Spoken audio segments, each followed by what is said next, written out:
Over the years, I had the privilege of serving in different positions at Christian Fellowship Church. And one of my favorite positions was when I got to work with fifth and sixth grade students. They are a very exciting group that keep you on your toes. And it was just a privilege to be able to be part of the journey of them becoming disciples of Christ. And I used to try to make sure that every week I told them three things. One, God knows you by name.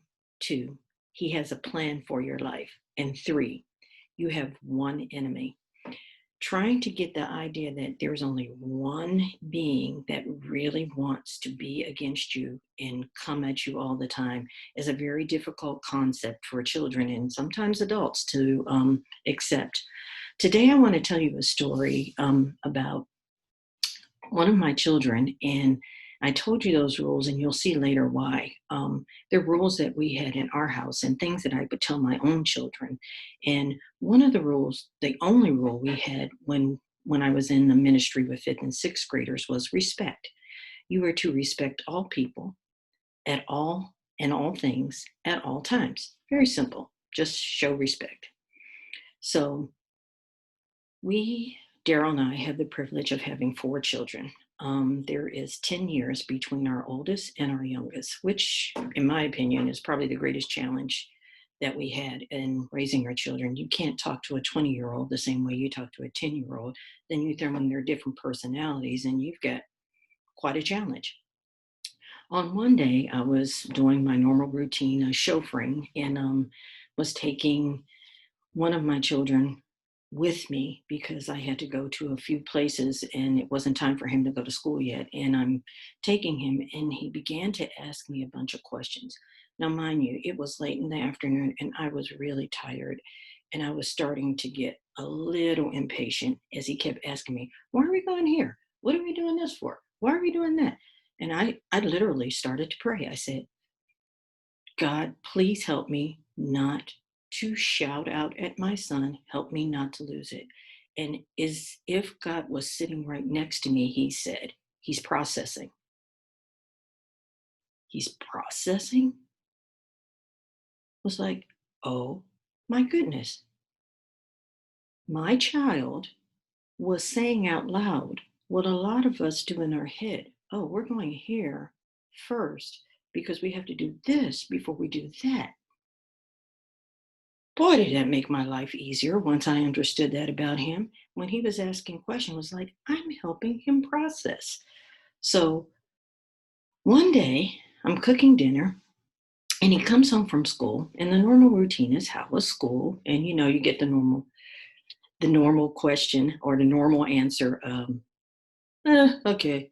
So then you start to ask questions that give you more than the normal. So, what was the highlight of your day? What was the bad point of your day? And my son turns to me and he goes, "Hey, mom, is it okay for a teacher to grab you by the neck?" What? Okay, just a minute. Let me disclaim something here. This is not a statement against teachers. I have many friends that are teachers. Probably my best friends are teachers. I have a long line of family members are teachers. I know good teachers. This was a separate incident, and please hold that thought in your mind. So I asked my son, can you explain to me just a little bit how you were grabbed by the neck? The explanation was not good. Basically, he was grabbed by the neck and pushed to a point where he was told, "This is what I told you to do some time ago." It's like, we are going to pray for your teachers, son. We're just going to pray. Well, actually, we're not just going to pray. We're going to pray for your teacher, but I'm also going to have a meeting. So the next day, I'm at school meeting with the teacher and the principal, and I heard explanation that was very precisely what my son had told me had happened. What was interesting is that she continued to tell me he just kept asking me questions after question after question. And as I listened to her, I just went, mm-mm, doesn't matter. It really doesn't matter. I said, let me explain something. I am not here to get your job. I am not here to cause a problem.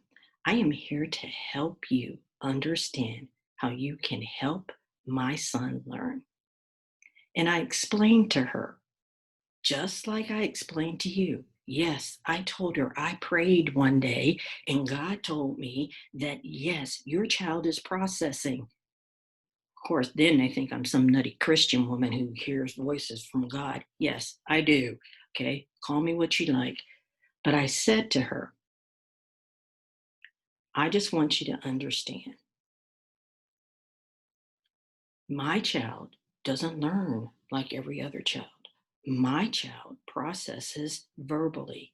My child just needs about 2 to 5 more minutes of your time. I know you have a busy schedule in your classroom. I know there are a lot of kids that need your attention.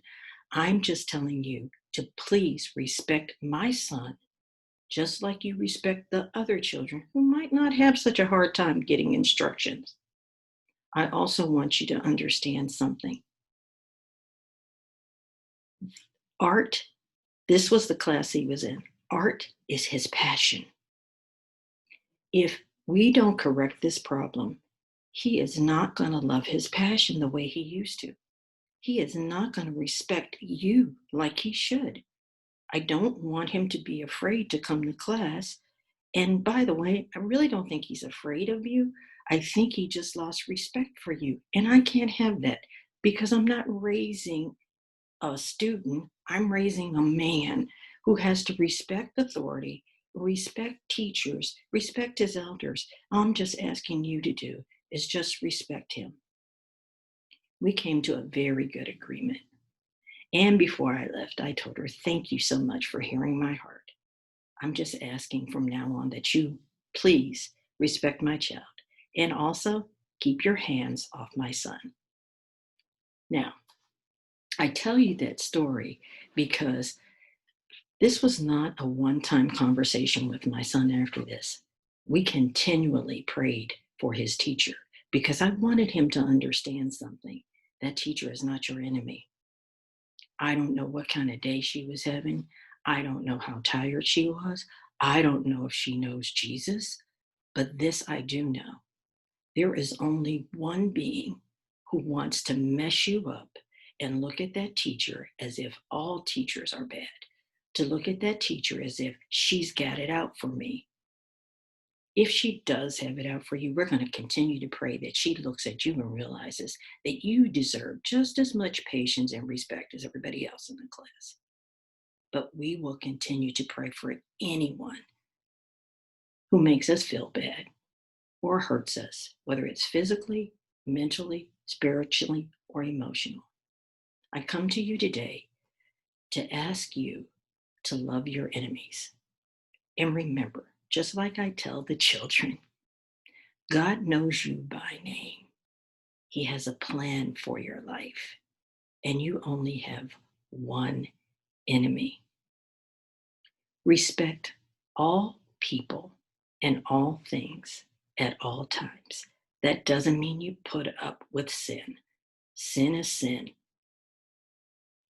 When my son was hurt, I addressed it, but I didn't address it in anger. Oh, I was upset, but I also knew that I couldn't just pray for her. I had to say something. So I'm asking you, when you deal with somebody who's that difficult, pray for them. Pray for them that they might know Jesus. If they don't know Jesus, be Jesus to them. That's all I wanted that woman to see, is that I was not there to cause trouble. I was only there to show the love and grace of Jesus Christ. Thank you so much for allowing me to share my heart and to tell you stories about my son. We don't have a problem with teacher. And by the way, he's grown now and he still loves art. It is one of his many passions and gifts that God has given him. God bless.